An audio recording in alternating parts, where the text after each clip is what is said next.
আমার রাজ্যে আমি একটা বেলডাঙ্গাতে ছেতিলিয়া মোড়ে একটা বাবরি মসজিদ করব বলেছিলাম 2024 সালের 12ই ডিসেম্বর। 2025 সালের ডিসেম্বরের 10 তারিখে এসে রাজ্য সরকারের মনে পড়লো যে হুমায়ুন কবির এটা করে দিতে পারে। তার আগে 11 মাস হুমায়ুন কবিরকে পাগলও ভেবেছিল। হুমায়ুন কবির এসব কিছু করতে পারে না, এটাই তারা ভেবে বসেছিল।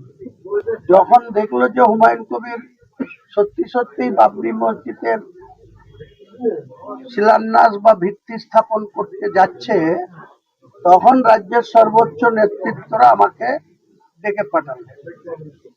রাত্রেবেলায় খবর আসলো, 12টার সময় সেখানে প্রেজেন্ট হলাম। তো 12টা 10 থেকে 2টো 10, 2 ঘন্টা তিনাদের যে প্যাক ফ্যাক কি আছে, তাদের যে হত্যাকর্তা প্রতীক জৈন, তিনি আমার সাথে 11 তলায় 1-to-1 মিটিং করলেন।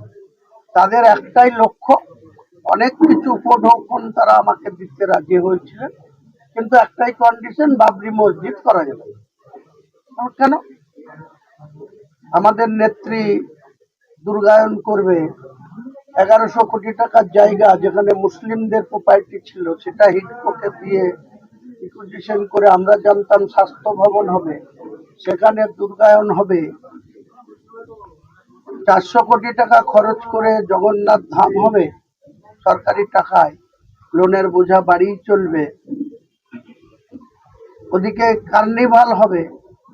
2018 সালে 10,000 টাকা অনুদান দিয়ে দুর্গাপুজোতে শুরু হলো, 2025 সালে এসে 1,10,000 করে কয়েকশো কোটি টাকা তাদের অনুদান দেওয়া হবে।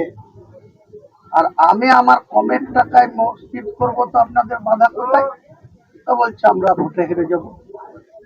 আপনাকে ভোটে জিতানোর দায় আমার কেন আসবে?